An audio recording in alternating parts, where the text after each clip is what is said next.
What is going on, everybody? It is Friday. Thank God it's Friday.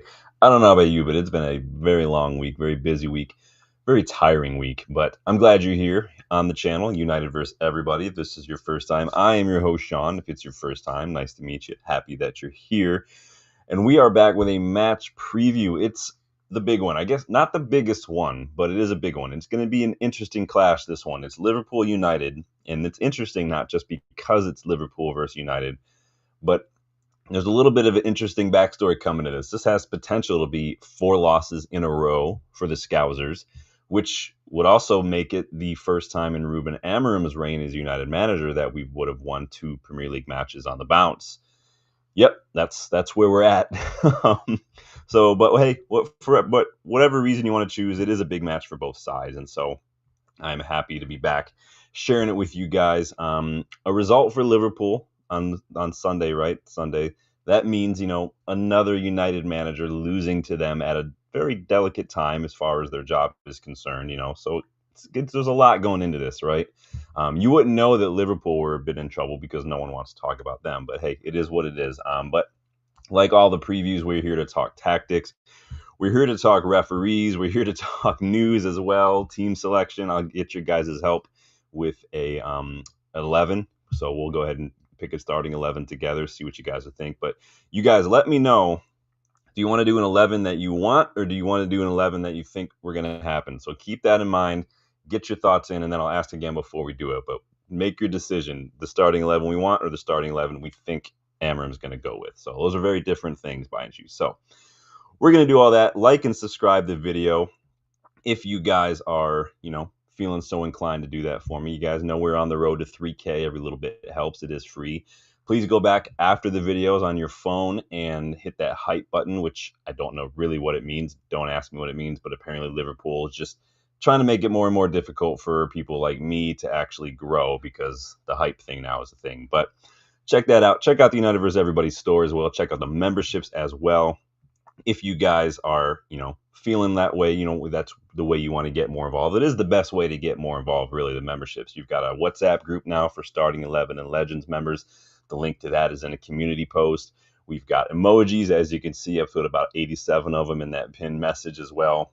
But it also gets you the opportunity to contribute to ideas for scouting reports. You can throw out players. There's a special post for that in the community tab as well. So ideas for players, suggestions for episodes of What Ifs, questions from a boot, all that kind of stuff goes in that community post. Because if you put it in the live chat, I'm not going to remember it. So that's the best way that I found to organize it. So it's all in one community post tab. Go check that out if you want to. But let me know what you guys think. And let me see who's in the chat before we get started. As always, Stephanie Griffith in the house.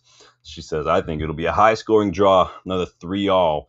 Well, that was a long time ago, but I like where your head's at. I'll get your predictions towards the end of the show. You guys know the run. We go through the form. We go through head-to-head. We go through, tactics, how we can beat them, team news, all that stuff. And then I'll get your predictions and get your help with the starting 11. So we'll do all that, Stephanie. But big up. Good to see you here again. Rob Taff in the house. What's going on, Rob? Yes, please hit the like and subscribe buttons.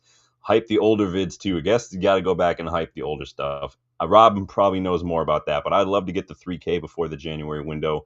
Dylan and I are going to be there at the end of December. We're coming back right when that January window opens. I'd love to be able to come back knowing, hey, 3K subs, but we can only do it with your help, you guys. So keep liking, keep subscribing, keep hyping, keep sharing. Tell it to everybody. Tell the cashier, tell the mailman, tell you guys when you're getting your next physical, By the way, have you seen this channel? Just any little bit helps. Just letting you know, guys. Big up.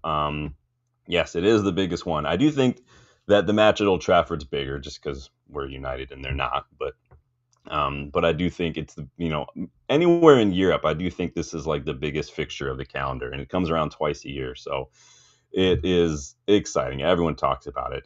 Jim, big up, Jim. Good to see you again, my friend. Hope you're doing well. So we're going to get started. If anybody also has a Liverpool fan in their life that maybe is in need of some Halloween decorations, I found a Virgil van Dijk V Stallion decoration for them. Check this. I think we missed a step. Yeah. No. defending Caicedo like a boss. You want to see that again?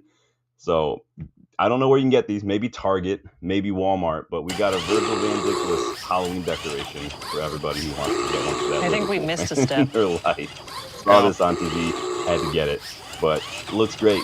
You know, it's almost like you can imagine him right now defending against Caicedo and just watching it go in. So anybody who wants to get involved in that, you know, check it out. We'll put a link in the description. But I saw that, had to put it out there. Don't know why the banner is not up. There we go. Now we got it. There it is. So forgot to click one little button. There's always one little button, you guys. So, um, but yes, Virgil Van Dijk's Halloween decoration, you guys. Check it out when you get a second. Yeah, sorry, Jim. You guys know if you've been watching this channel for any period of time, I just have no shame when it comes to Liverpool. Arsenal, I couldn't care less about because really it's just their fans. But Liverpool, any opportunity I can do, man. Rob says, I think Van Dijk's dummy gets banned in the U. I mean, you never know unless you try, right? I'm always a believer of the answer is always no if you never ask the question. So, I mean, do what you got to do. It's up to you guys. You guys got some interesting laws over there, though. If I remember correctly, what are some laws that you guys have that we wouldn't have? Like, guns are not allowed. Like, no go on firearms, right? That's a thing. They're everywhere here. I mean, shit. It's ridiculous here. Where you guys have like, I think you guys have laws against like hate speech, right? Too, is that a no? I can't remember off the top of my head, but yeah, let me know. Some of you might not even be over there, but I don't know what that is. So, congrats to the women's team. Big 1-0 victory over Atletico Madrid in the Champions League. So I think Dylan reminded me they're the only club undefeated right now in the Champions League women's team. So big up. Anybody also on Hayden Hackney watch? Middlesbrough do kick off in about 25 minutes or so against Ipswich Town. If anybody, you know, is on permanent Hayden Hackney watch like I am, you guys know I'm a big fan of Hayden Hackney. Ipswich were interested for him in the summer. He turned them down. I think he suits a lot of the way we play very well. So let's jump into some transfer news, you guys. Make sure you guys are getting involved as well. Make sure you're answering the poll because I want to know your predictions in that poll as well. Because we've got some more updates regarding potential updates regarding this ownership shit. I told you guys, you guys not remember back in the spring when we did this video and we talked about the drag along clause way back in like April, May, and then it kicked in August. And I told you guys back then, as soon as that clause kicks in, it's going to get crazy, and it's getting crazy. Ben Jacobs, he's pretty much just running the solo shift on the rumor mill this week, but he's talking a lot yesterday on the United Stand, which is where, you know, he jumps on a lot because YouTube, I guess, is just taking over. Not me, because I'm a tiny little channel, but some of these channels have been around for a decade. They have literally just sprinted past old school media, man. It's insane. I would have never thought anything like that would happen. But Ben Jacobs, who is a journalist, also just jumps on YouTube all the time. But he talks about this consortium, this UAE consortium. He says that this consortium rumored to be interested in United belongs to some sort of international holding company, IHC. I guess it's called International Holding Company, which I thought was just a placeholder or a descriptor. That's just what it's called, IHC basically. But it's owned by a Saudi advisor with deep ties with artificial intelligence technology and things like that. He also is like the COO or the CEO or chairman of a couple other companies who basically just work on AI. He's involved with a lot of global governments. I think he's, you know, hung out with the U.S. government, Trump and whatnot regarding AI. But this is the guy who runs this rumor company. Ben Jacobs claims that they're the figureheads that to spearhead this whole consortium. They're the ones who are kind of putting it together, assembling, basically, you know, Avengers Assemble. Jacobs adds that they've also approached Eric Cantona about being an ambassador for the club if this sort of ownership consortium pushes through. Remember, we got reports last week that several former players and legends were approached about ambassadorship roles. Who knows what's true? Who knows what's not? We've got reports coming out after this that it's not actually IHC, but it's a group called Emaar Group, EMAAR. That's a totally different individual as well. So again, just keeping you updated on the latest and greatest. I'm not saying that I don't write it. I just put it out there. But I told you guys shit was going to get crazy when that clause picked in, man. I don't think that they're related, Rob. I looked it up as well. I don't think that they're related off the top of my head. I think it's a completely different guy. Um, I think that guy is Egyptian, the new guy. He's Egyptian and British. He's got British citizenship as well. So I don't think it's the same guy. Same last name, though. Big up, Box. Good to see you again. Good to see you again, my friend. Box says the ad that popped up when I joined the stream was Demba Ba. Stevie G slip, awesome. Probably the best, most just brilliant piece of irony that in football that you're ever gonna see. Sorry if you can hear the lawnmower going off. The neighbor just decided to start mowing the lawn. Doesn't he know that I've got a channel? Does he not watch the channel? Come on, asshole. Come on. I'm just joking. He's a nice guy. His kids are hilarious. He's got a little kid who calls me Mr. Sean every time I see him, and I go, "What's up, dude?" Because I'm great uncle. Don't want kids myself, though. Like I said, I'm uncle material only over here. So ask Justin's kids. I'm Uncle Sean to a lot of people. But yes, that was probably the best little bit of irony from Stevie G, man. He just like, for someone who's supposed to be like this captain of captains, some of his moments were just amateur hour. Like the sending off when we played them a while back. Remember when he got that second yellow for stomping on Ander Herrera? Like, that's not leadership material. Like, what are you doing? We don't let this slip. It's not leadership material. Come on. So you guys let me know what you think about some of these rumors. They're not going to go away anytime soon. Reportedly, Indy Kayla is going to be popping up with something in like 15 minutes. So somebody can let me know when that drops, because I'm going to be right in the middle of it. You guys let me know where you stand on Indy Kayla news. It's not like it's one person, it's a group of people, but they got like one thing right in the summer. David Ornstein mentioned them, and now everyone just, they've blown up. I haven't really seen much credible information come out of that outlet in a while, though. So y'all let me know. But we're going to keep going with some news, because we got a little bit of stadium updates as well, but not really stadium updates, if you guys get my drift.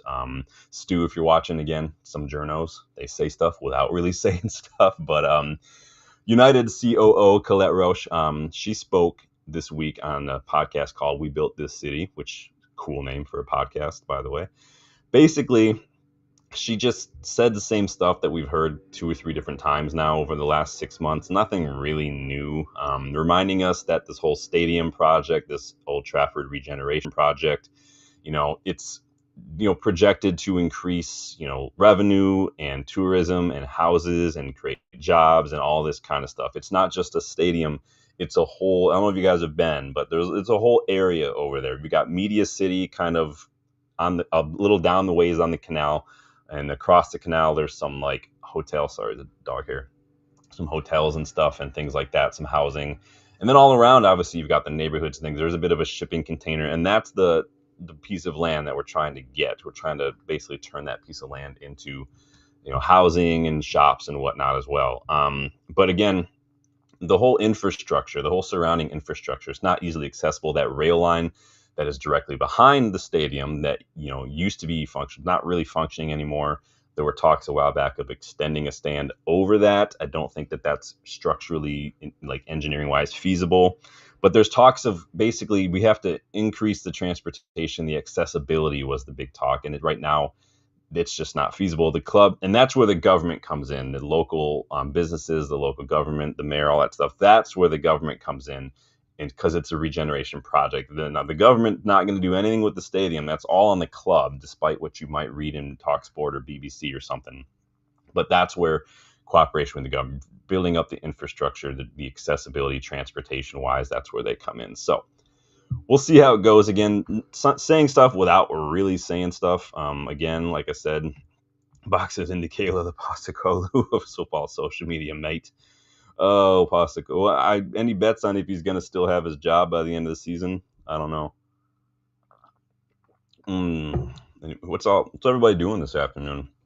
It's been a busy day for me. I've had clients. I got to go run to UPS to return a bunch of shit to Amazon, because I don't know about you, my wife is the kind of person, she just buys stuff and sees what works, and then what doesn't work, I just end up having to take it back to UPS. So I've got a big pile of shit that I got to take back today. So it's awesome. We do play Forest soon. I'd love to, and we could see Lissandra Martinez back for that one too. I would love it. I would love it. We owe Ange a little bit of revenge. Amorim needs to prove that he can beat this guy because that final was an absolute atrocity, man.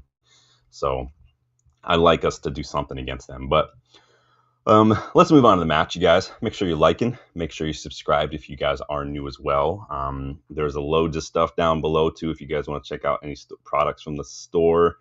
Stephanie, if you're still here, there are some women's products down there. You can look below. Not those kind of women's products. There's just women's hoodies and t-shirts. Come on, you guys. Get your minds out of the gutter.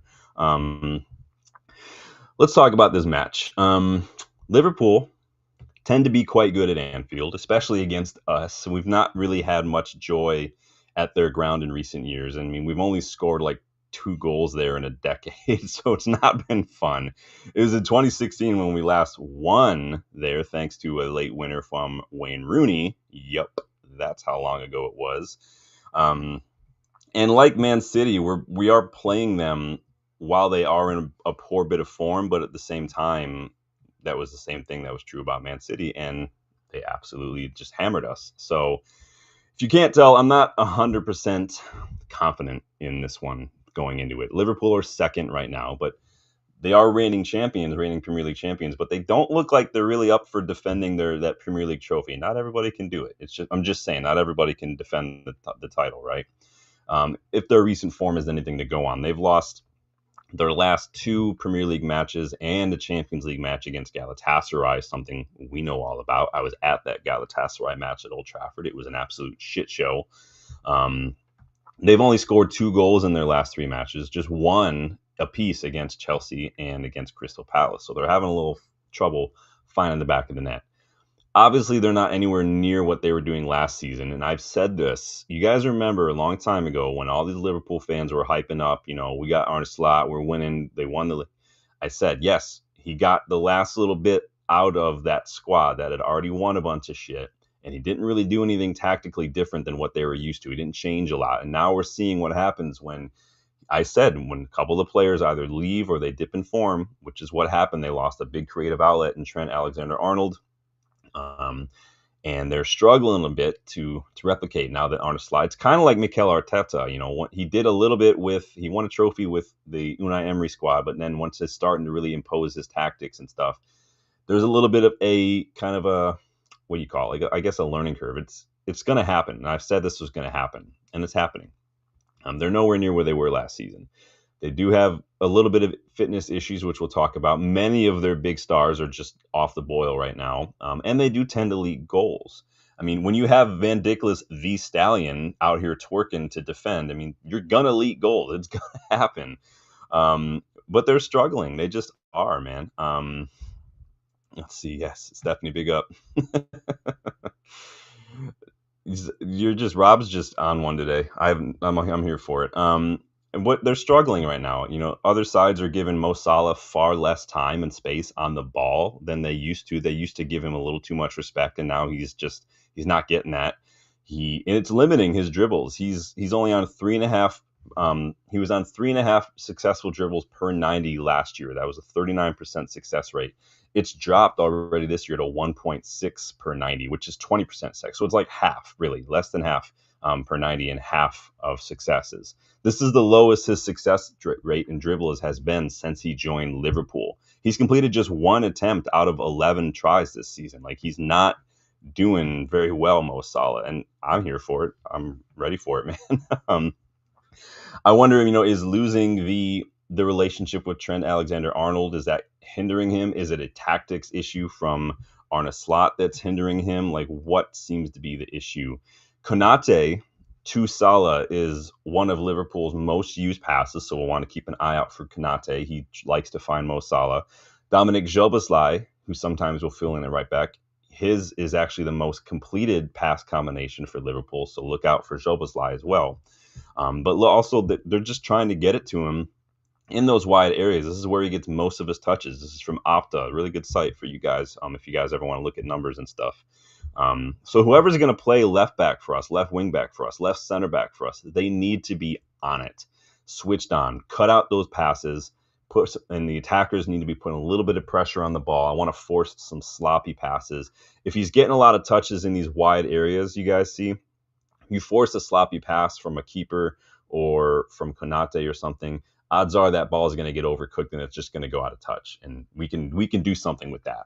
So look where, I mean, again, we're spent 5 seconds looking at this. I hope that Amorim and his coaching staff can look at something like this and say, okay, who am I going to throw on the left-hand side? Because they just need to maybe just be a little bit more conservative. We need to press wisely and patiently, but we also need to stay switched on. Again, it's about finding that balance between pressing and being conservative. How do you do that? You need to look at teams like Crystal Palace or something with midfield compact, but they press aggressively as well. But again, Liverpool are not as courageous these days with those long passes. They've definitely cut back on those a little bit. Again, maybe it's just a loss of personnel.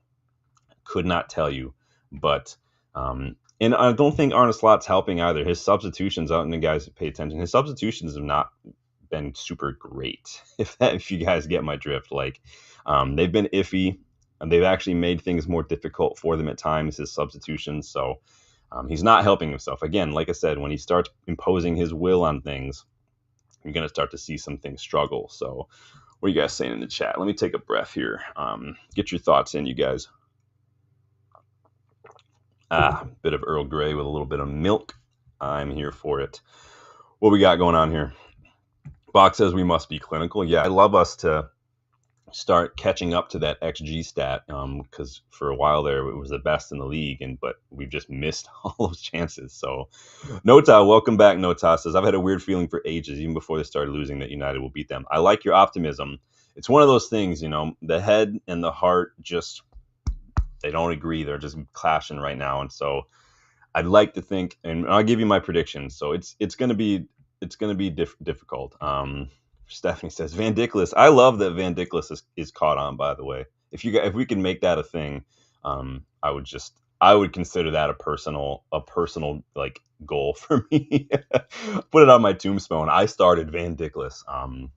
But it's just as a Van Dickless strolling around like prime Palomadine, according to Spit the Dog. Don't. What are you trying to do? You guys saw me just lose my shit on Wednesday with Dylan. Somebody said that Jamie Carragher said that Van Dickless the Stallion is better than Paloma. I lost it. I peed a little. I was laughing for like 2 minutes straight. I don't think Dylan's ever seen me laugh like that before. I've known this guy for a couple of years now.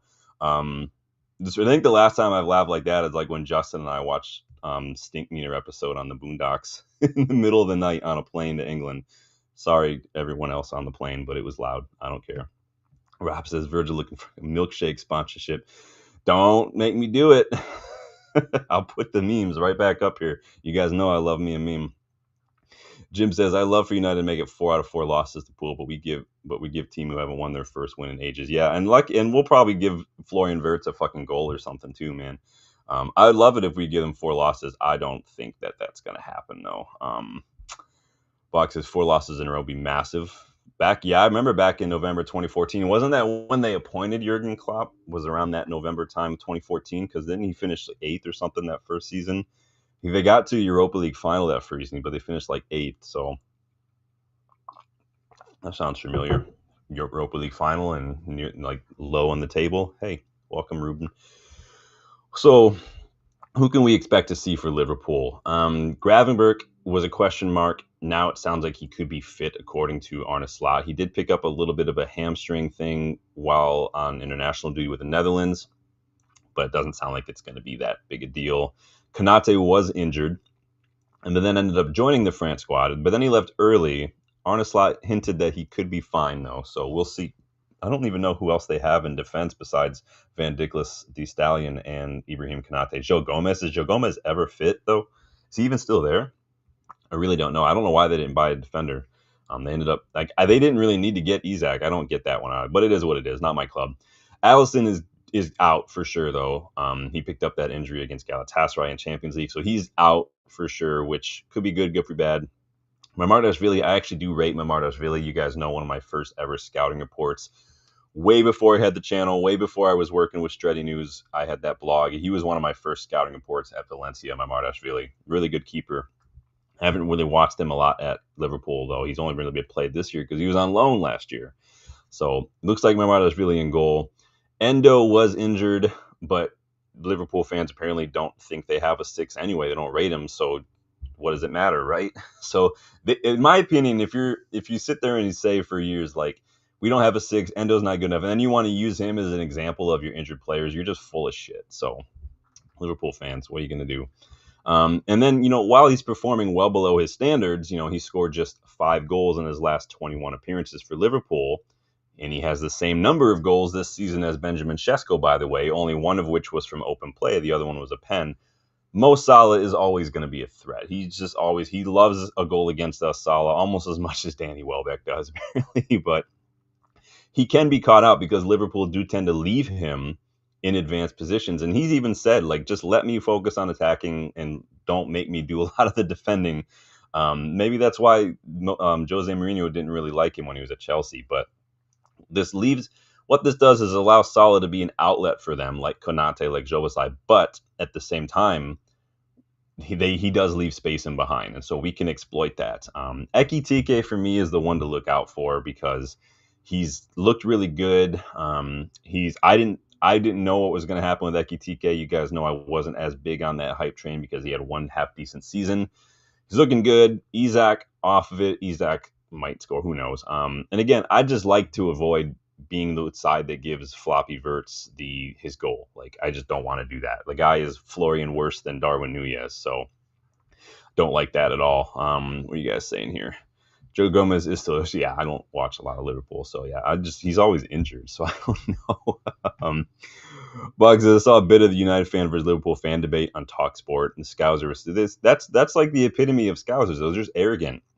Do you remember when they won that league and then like Robertson and Trent just started acting like the biggest assholes you've ever seen, man? Like they just thought they were just shit, dude. And it's just like, and then like fast forward a couple years and Liverpool fans hate Trent's guts. They want Robertson sold. And I'm like, you can't, it's just Liverpool fans, man. They're entitled. They think that they just deserve everything now because they've got a couple things. They won a couple trophies, like, yeah, 2 leagues and a Champions League, which a lot of other clubs would kill for. But let's not pretend that, they went 30 years without anything. So I'm here for it. Stephanie says Mo Pen Salah. Mo Fala over. Big up, Danny. Good to see you again, my friend. Hope you're doing well. We were just wrapping up the Liverpool side of things. Now we're jumping into United here because we need all the help we can get. We really need to be more difficult to play through when it comes to other teams getting those transitions. Like Liverpool, that's what they count on when they get the ball, find Salah in advanced positions on the right. We need to be more difficult to get. It should not be taking one pass to get through us. Like, it's embarrassing. Make that midfield compact, difficult to play through. Let's just keep the wingbacks a little deeper, make everyone, not saying all the time, just lock the rest defense up. So if we do lose the ball, we're not completely exposed. You want to play a high line, you want to throw your wingbacks into the opposition half for 90 minutes, we're going to get slaughtered. We just are. Like, look what happened at City. Look what happened against Brentford. Like, we're going to get destroyed. If Igor Thiago can make a simple run, get on the end of a long ball over the top, take one touch, and then put it in the up top bins, what do you think Mo Salah is going to do to us? What do you think Isak's going to do to us? What do you think Ekitike is going to do to us? We're too open.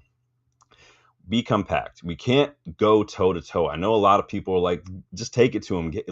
We tried that against Man City, and we got destroyed. We need to expose that space in Salah leaves. We need to make ourselves compact, difficult to break through in midfield, and utilize the passing range of Bruno or Casemiro, find Sesko, find the wide players, and just get in behind. Virgil van Dijk is not fast. He's not going to make a challenge. He's going to step off. He's going to step off. He's going to step off, twerk, step off. And just when they concede, he's just going to blame everybody else. That's what he does. So they are vulnerable against those counters. We actually have better results. I saw a stat from Sky earlier. We have better results when we don't have majority of possession. So again, counterattacking sides. It makes sense. Most of our players are suited for counterattack, so it is what it is. What are you guys saying in here? Bop, bop. Stephanie says, Lady in Red, I'll have to Google it for you're no good at music. Interesting. What's that song? Who sings that? Lady in Red. Yep, that one. Rob says 1986 we won away at Anfield. There was a method in that madness. I like method to the madness. It works. It works. I think someone like Dorgu can exploit the space. I think he's quick. He's energetic. He's good in 1v1s. Mo Salah is going to leave that space. Remember when Cucurella did that when Chelsea beat them last time? He just marked him, but then was quick to exploit that space. I trust Mazraoui on the right-hand side more than Ahmad, but I don't think Mazraoui's fit. So I wouldn't be surprised to see Diogo Dalot start, to be honest with you. If Gravenberch is fit enough to start, he can be a danger man as well. They build out a lot through Gravenberch. They find him. So against Chelsea, though, they basically, not Chelsea, sorry. So Palace basically set up a mid block like Glasner likes, and he tried to cut off the passes to Gravenberch. So his plan, okay, we know Gravenberch is their main creator. We're not going to let them pass the ball to him. Now Galatasaray, they kind of did the opposite. They let Gravenberch get the ball, but then they pressed him and then they cut off his outlets. So they basically just like made him get caught on the ball. Chelsea kind of man-marked both Gravenberch and McAllister, and then just kind of stepped off to cut off those easy passing lanes here and there. So there's a couple different ways that you can make sure you nullify that midfield personally. You guys are just having a fun little chat in there. I'm big. So what are we thinking here for starting 11s, you guys? This is your chance. Now, let's pick one together. Again, I asked you to tell me, is this a starting 11 that you want, or is this a starting 11 that you think we're going to go with? What do you think? Let's start. Do we need to start with keeper? I mean, it's going to be Senna Lamens, right? Like, who do you guys want for keeper? Let me know. Yes, please like the video. Please, that does help the channel a lot. Make sure you go hype the last couple of videos as well on your mobile or your smartphone for the US people.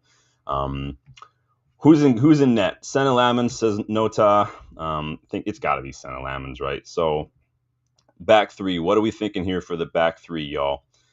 Mazraoui's out, so not him. Again, is this who you want, or is this who you think we're going to get? So I'm just going to go with whoever the majority of you guys say, and then we'll see what happens. So you guys all say Lamens. All right, give me your back three. We got Maguire, De Ligt, Euro, Shaw, Heaven. I think Heaven might be injured though, so really you're looking at Shaw, Euro, De Ligt, Maguire are your four options to choose from. What are we thinking here, guys? I can do this. Here, let me try to do this real quick.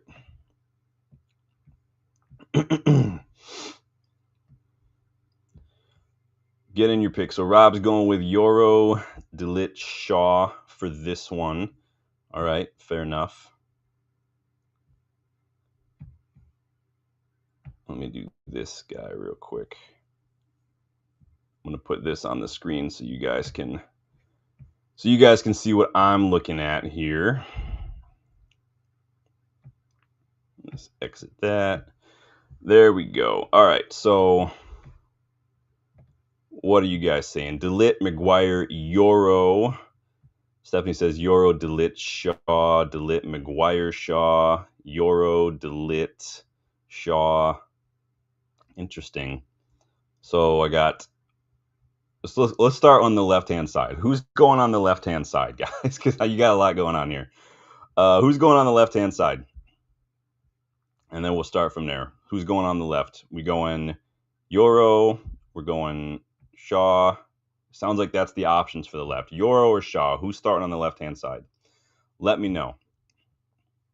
Looks like most of you are going with 3 Shaws. Yeah, 3 Shaws, 2 Euro. Well, you got Euro on the right. Interesting. Sounds like most of you are actually going Shaw, if that makes sense. Shaw, Euro, Shaw. Okay, we're going to go Shaw for this one, you guys. So I'm going to get rid of Lenny for a second. This is my lineup builder. I don't do the ones online. I have my own because it's fun. So I'm going to put Shaw on the left-hand side. You guys want De Ligt in the center, or you guys want Maguire in the center? Because again, I think because we had good luck. I mean, DeLitt looked really good on that right-hand side, didn't he? I forget what match was that we played. We played him on the right-hand side, and he was getting forward, and he was putting balls into the box. You guys remember that match? It was very good. 3 Shaws and no David Maybes. So, yeah, I think that Shaw, DeLitt, and Maguire you could actually get away with in this one. I think that would be just fine if you played conservatively, if you don't throw them in the opposition half. So center, who you guys want center, Maguire or DeLitt? Because those are probably going to be the 2 options. So let me know who you want in the center, and we'll go from there. Try to make this as interactive as I possibly can, but you guys say Maguire. Interesting. Rob does not want Shaw on the pitch. Here, let me just... No, now you guys can see what I'm looking at here. I was wondering why. I forgot to do that the other day, too. I'm so forgetful. I always forget you got to click the extra button. Maguire. So you guys say Maguire, DeLitt. Some of you guys say Maguire. We're going to stick Maguire in there. So we're going to... Do you guys want me to leave it the way it is? It seems like that's what a lot of you guys are going with. The Shaw, Maguire, DeLitt combo here. I'll go with it. Why not? I think that allows Shaw maybe on those opportunities to maybe push up a little bit on the left-hand side. All right, what about midfield? Who do you want in midfield? I've got Kobe and Ugarte in there. I can take him off, though. Who do you want in the pivot? We got Ugarte, we got Mainu, we got Bruno, we got Casemiro. So who you guys want in the pivot right now? Let me know. And then we'll do wingbacks after that. So prepare yourself. We're going the pivot right now, and then we'll do wingbacks, and then we'll do the front 3. So who do you guys want as your pivots? Your options are Bruno, Kobe, Ugarte, Casemiro. I could hear a shout from Mason Mount too, but I don't think that Amorim is really going to play him there. Personally, it's one of those things. I don't like predicting things or picking things that the manager doesn't really do, and so it's just like people. I know people are like, "Let's play Mazraoui in the 6." It might work, but we haven't done that, so there's no point in really doing that. Nota says Casemiro for me, but sub him just before he gets sent off. Steffi's going for Casemiro Ugarte. So I got 2 votes for Casemiro so far, 1 vote for Ugarte. Yeah, we know we're talking about the ref here in a second because you know somebody's getting sent off in this match. Michael Oliver just loves to be the fucking star. So I got 2 votes for Casemiro. Do I get anything else here? You guys let me know. Box is not sure. I know it's very difficult. Don't pay too much attention to what's already on there. That's from an old one. I can move them around as much as I want to, but you guys are funny. So far I got 2 for Casemiro. That means Casemiro is going to be put in there. So who do I take out? Here, let me start fresh. Let me find Casemiro. Where are you, buddy? There you are.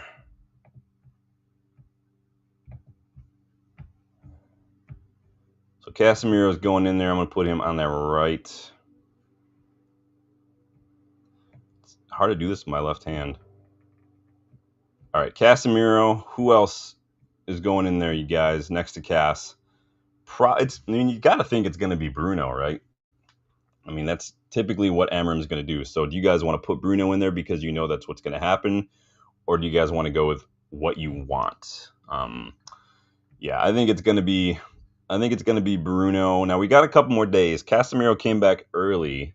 Don't forget, from international duty. I think he got suspended for the last match, so he's back early, and he's looking a lot like trimmer this season. He's looking a lot better so far. But I do think that his passing range is going to be very good. A good asset for us, but it's probably going to be Casemiro and Bruno, I imagine. So I'm going to go ahead and put Bruno down there. Just cause. Let me move you over a little bit. But that leaves that 10 spot open. So we're probably going to put, you imagine it's going to be Mbumo in there, Cunha. Now the question is, what do you do with Mount though? Because Mount's been in very good form when he's played for us. Does anybody get dropped? Do you put Mbumo in the right wing back perhaps and put Mount in the right hand 10 or something? Let's see. Yeah, I mean Bruno started a lot of these games too. I don't, and it's been a couple days at this point. If these guys can't, I mean, they're used to playing multiple games a week. If they're not used to that by now, then it's just ridiculous. So Stephanie says I want Ugarte to parse to Casemiro, but it's going to be Bruno and Casemiro. Yeah, it's probably going to be Bruno and Casemiro. Um, I guess the big question is what do we do with Mount and what do we do with that right wing back spot? So really, if Mount starts, that means Cunha or Mbumo is either not playing, or I could see Mbumo maybe getting pushed to the right wing back spot. What do you guys think there? Because Mazraoui is not fit. Dallo could very easily start on the right wing back spot. Do you want to start Mount for his energy? We saw that when Cunha came on last time out, he was all over the opposition. And that could be a good to have as an impact sub coming on, high energy, high aggression. That could be exactly what you want against a tired Liverpool defense. Box is throwing Mbumo at a right wing back spot. All right. Stephanie says, all right, so here's the choices. Mount instead of Cunha or Mbumo to right wing back, because those are your choices right now. And if we start Mount over Cunha, that probably means Dallo is going to start at right wing back spot. So you guys let me know what you guys thinking here. Nota says, at least we've got options up front now. Forwards and back is okay. Midfield is a bit of a disaster. We've gone through it many times. We can go through it again. Kavia too young to start week in, week out, quite in my opinion. Casemiro probably on the tail end of this level of football. Bruno, not a 6. Not his fault, but he's not a 6. And Ugarte, 0 press resistance, 0 composure, 0 passing range. He's just there to I mean, he could come on as a sub and just do like what Cunha is doing up front and just harangue everybody and just stick to them like glue. So you guys are thinking it's going to be Mount over Cunha. So I am going to do this number. And we are going to be, where's Mason Mount? Money Mace, what it do? All right, we're doing this. You guys have spoken here. All right, we're putting Money Mace up here. So does that mean we're putting Dallo in the right wing back spot? Or you guys you think that Ahmad's gonna start there? Because no Mazraoui. So yeah, Ahmad or Dallo? Ahmad or Dallo? Who you think is gonna be put in that right wing back spot? And leave it up to you guys. What's this up to here? Get ready for your score predictions here shortly too. So far, 55% of you think it's going to be United win. 18% say it's going to be a draw. 27% say it's going to be a Liverpool win. Stephanie says if Mbumo drops the right wing back, does that mean interchanges with Ahmad? Honestly, Stephanie, they should be interchanging anyway, depending on the situation. Ahmad and Mbumo should be able to if Mbumo goes off wide, Ahmad should be able to either know when to overlap or when to come in centrally.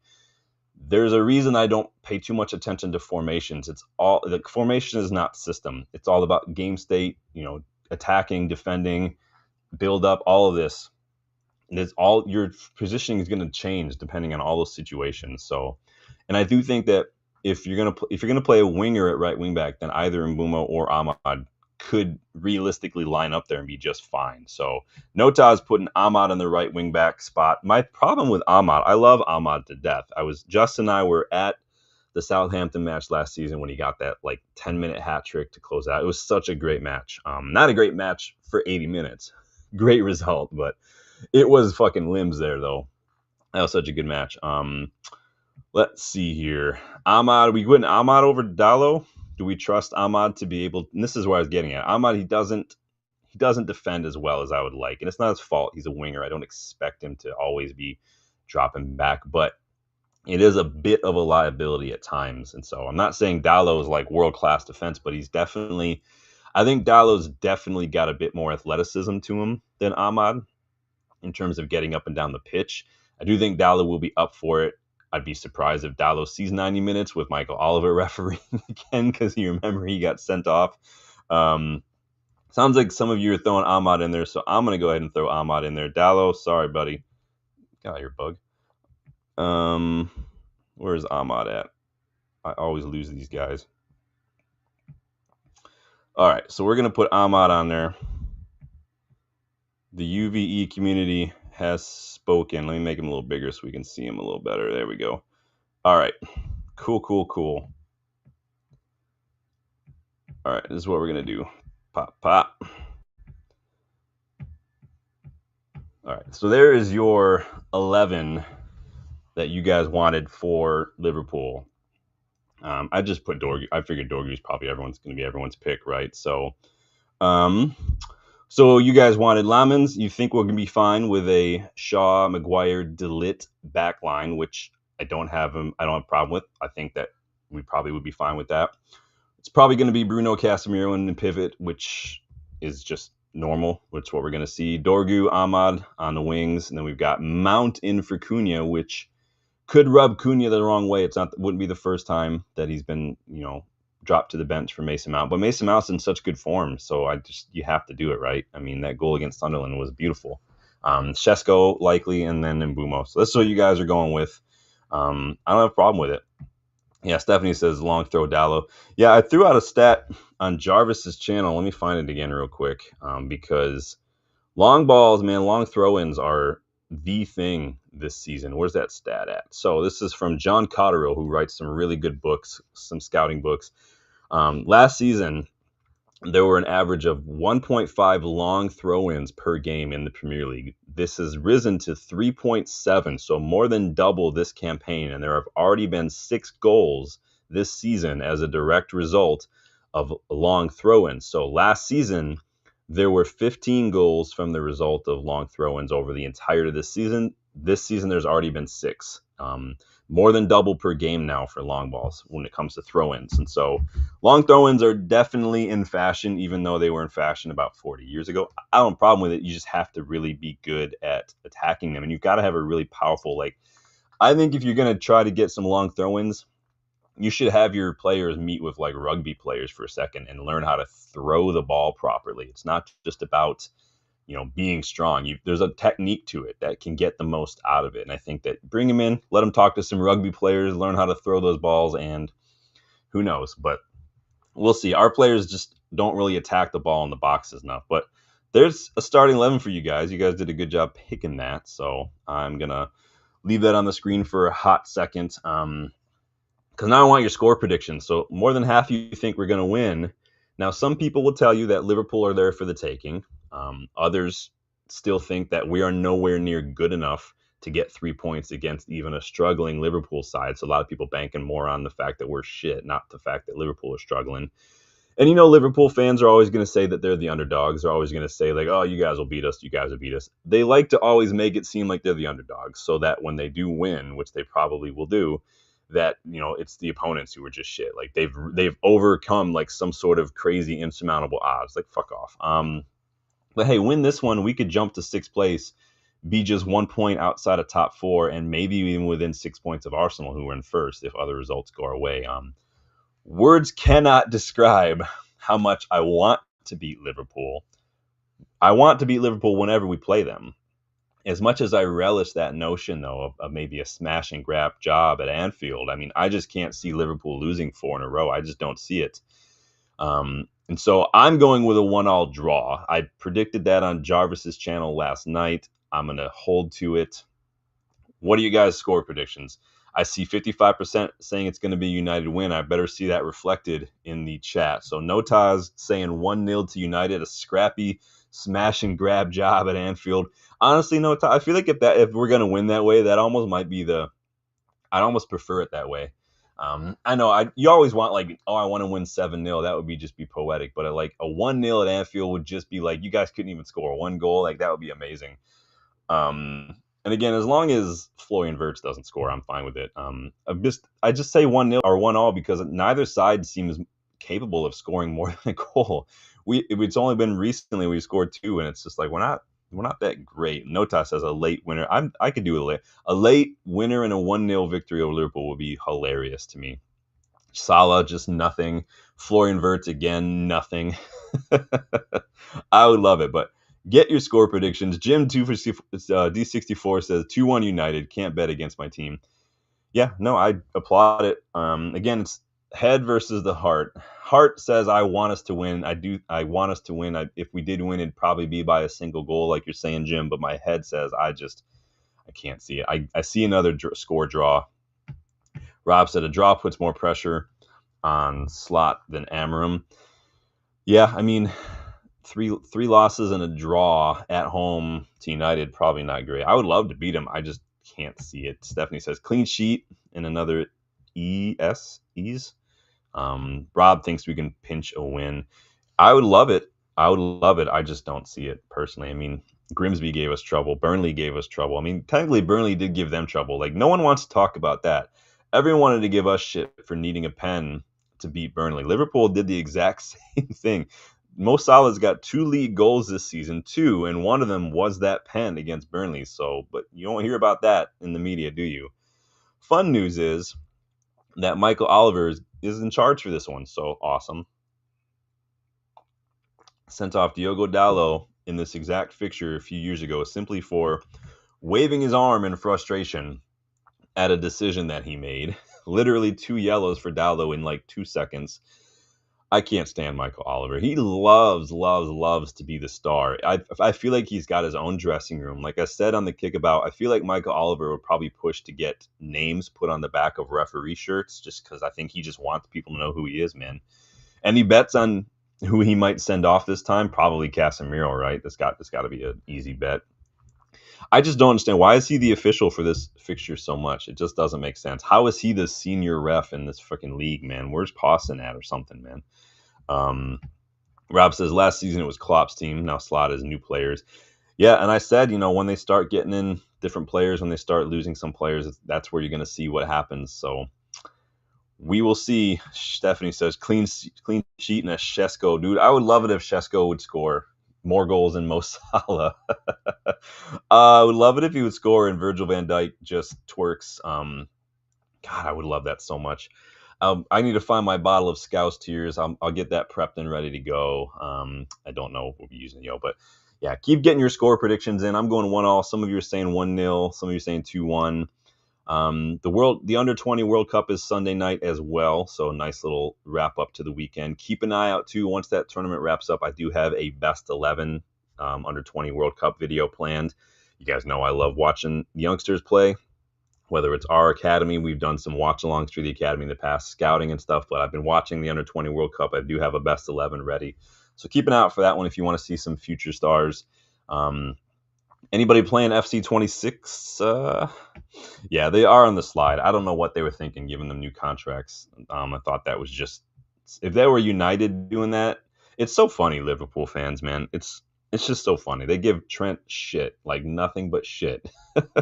But they have no problem with Van Dijk doing the exact same thing to Southampton. Like it's just football fans, dude. We're all like that. But FC 26, I just finished my my first season with Oliver Glasner at the helm. I like to think that I pretended in my mind that Palace were like, hey, Oliver, we're selling Mark Gahey in January. We're not going to bring in a defender right away. And he said, fuck you, I'm out. And he came to United. So that's what I'm going with. But we finished second in the league. We were well behind City. I think we're like 15 points behind City, but second. City were first. I think it was Arsenal, Liverpool. We did win the FA Cup, though. We beat City in the semifinals, and then Newcastle beat Coventry. So we played Newcastle in the final. We lifted the FA Cup. So it's second place in FA Cup and Oliver Glasner's first season in charge of Manchester United. We brought in Quinton Timber in January because his contract is up this summer. You guys go check out my January targets video if you want to learn more. And then we got a bunch of youngsters. We got Adam Wharton in the summer as well. I picked up Vanderson from Monaco in a Diogo Dalot swap. So Dalot went to go reunite with Paul Pogba. So Vanderson, Adam Wharton, probably my biggest signings in the summer. Got a lot of youngsters as well. So working hard. Johnny Hill, welcome back, dude. Says, not going to lie, I really hope I don't see Maguire starting against Liverpool. Can't be having Euro be benched again. Then again, Amorim does strange stuff. I mean, Euros does have a mistake in him, and it's not me criticizing him. He's young. It's just what happens with young players. And so we will see what happens. He was immense, I thought, against Sunderland. He was doing just some crazy shit. It could go either way again. This is you guys who you think was going to pick Maguire. It's going to be interesting. If Maguire starts, people are going to say, hey, is that us basically saying he's going to sign a new contract or what? So team selection sometimes does tell you a little bit more about what's going on behind the scenes. Rob says you'll have to play rich. Yeah, I have Xbox. I don't have Gold because I don't really know anybody else who plays games. So, and literally FC is the only game I really play. So, but yeah, I don't do online stuff. I don't do Ultimate Team. I just do manager career these days. Stephanie says I still have all three all in my head, but I'd love to see a United win clean sheet. Yes, I do love clean sheets. Clean sheets like the one against Sunderland. I love clean sheets. Sunderland's United debut, clean sheet, really good performance. I'm happy for it. I don't like, Stephanie, that clean sheets are how we decide the Golden Glove winner because I think that's bullshit. Because clean sheets have much more to do with the whole team, not just the keeper. What I want to see, they should look at shots faced, they should look at save percentage and things like that as the determinant for the Golden Glove. But I'm not going to complain. David De Gea won it a couple years ago, so hey. Johnny says I wouldn't be surprised if Amorim starts buying here. If he starts buying deer, I might just turn it right off and just go on about my day. Because if he starts buying deer, man, you can't start a guy who's like he's not been good whenever I've seen Bindier play. He had one decent match against Arsenal in a cup tie. He was bought to be a backup keeper. Like just sell him and just promote one of the young keepers or Tom Heaton's there. We don't need to just promote one of the young keepers to training. You need 3 keepers for warm-ups. That's fine. Sell Bindier in the summer or in the January. I don't care, man.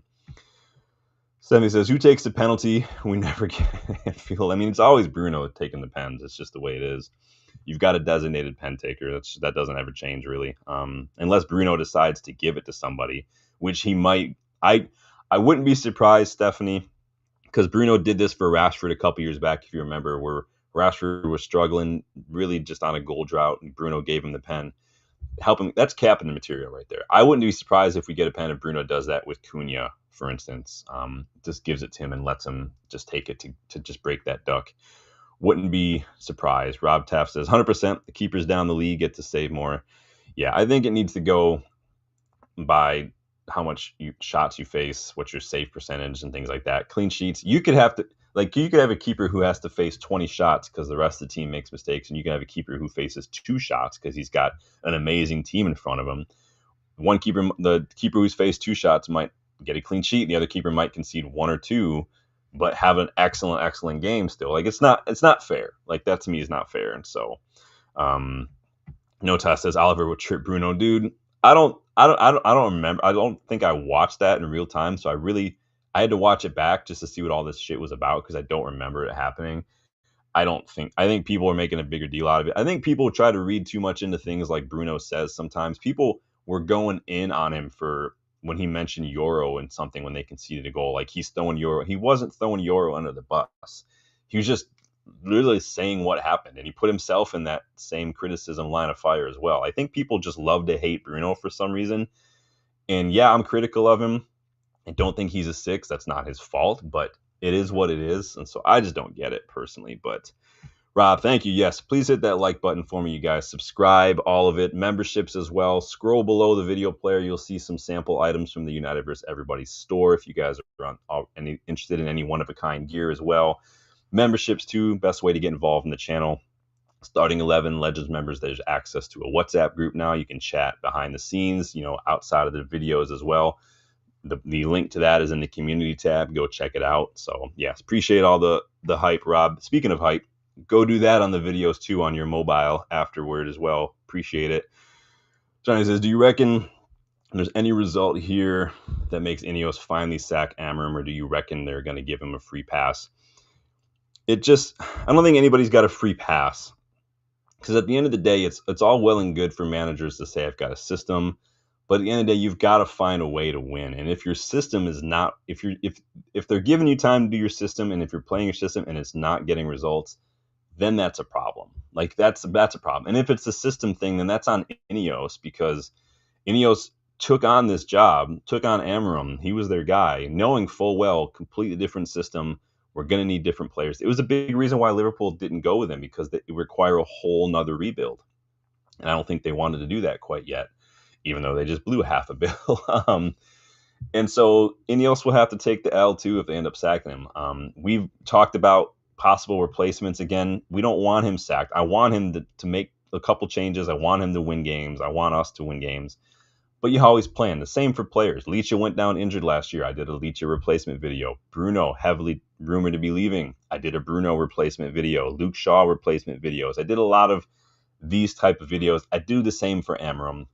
There's nothing personal. It's not me being toxic or anything, despite what people will say. It's just me just talking. But if you weren't able to watch that video, it's from a couple weeks ago. Go ahead and watch it. And then there is a link in this video too. There's 2 polls we put out. One was what should be a priority for an owner of a football club, and the other was who of those manager options would be your pick. So far, Glasner is winning. So if you want to have your say, go vote in that, and I'll check back in with that next week. Whew, there's a lot of talking.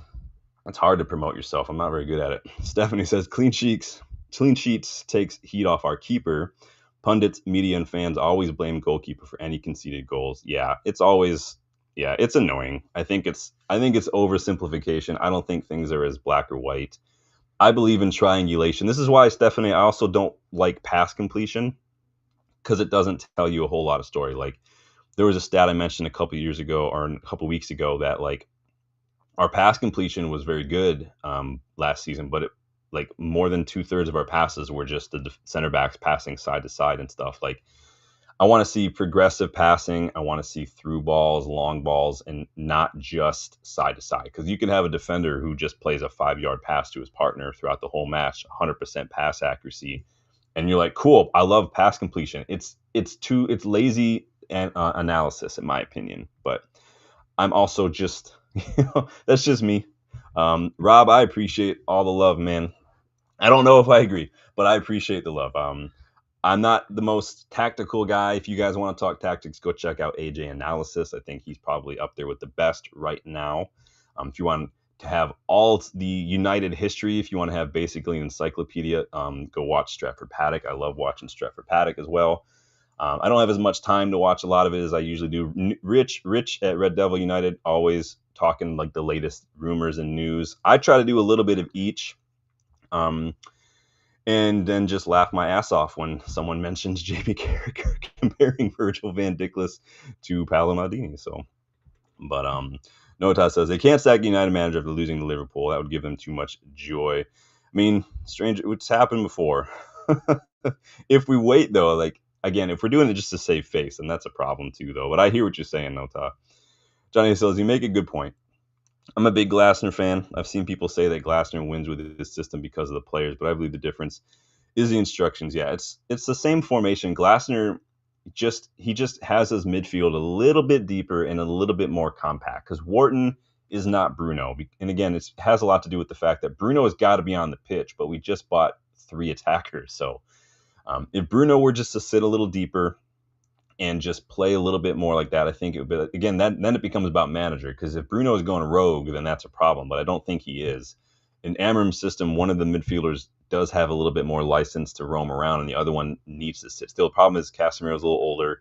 Ugarte is not very good on the ball, and Mainu he's good. He's press resistant. He's getting more physical. He's still young, but he doesn't quite have that passing range, and he doesn't quite have that physicality quite yet. So we need 2 midfielders in the summer. But if you guys weren't able to catch the live, because that's going to be it for me, leave your predictions, leave your thoughts, leave your reactions, everything. I hope that we're back here on Sunday talking about 3 points. I still think it's going to go 1-1, but hey, I could be wrong. Let me know. But really good discussion today. Thank you guys for pitching in and helping us pick an 11. It's a decent looking 11. I know that some people want to start Euro. I could go either way. I don't think you have to start Euro necessarily, but wouldn't be the worst thing in the world personally. But as long as we don't play those guys high up the pitch, I think it won't be bad. But I'd probably opt for Euro and put DeLitt in the center, but it is what it is at this point. Mount is a good shout. Ahmad, I need to see a little bit more out of him off the ball, but I love Ahmad to death, so we'll see what happens there. But pray, cross whatever you want to cross, and hopefully we'll be talking about 3 points, man. Stephanie says Wharton, Munoz. Yeah, I love Wharton. Wharton is the closest thing I've seen to Michael Carrick in a long time. He instantly comes in, takes over in that Bruno role if Bruno were to go to the Saudi League this summer, and does. And if we just get someone next to him like a Elliot Anderson or a João Gomez or something, maybe if Wolves are shit by January, I think that's a perfect combination. So Nota says up the UVE, big up Nota. Love the conversation today, you guys. Big up everyone. Take it easy. Enjoy the rest of your day. And again, starting 11 Legends members, jump in on the WhatsApp group to continue that conversation throughout the weekend. But until then, you guys enjoy the rest of your Friday. Hopefully you guys are just chilling. Enjoy it. Relax. You earned it. You deserve it. Good conversations. Like, subscribe, check those memberships, and I will see you guys on the next one.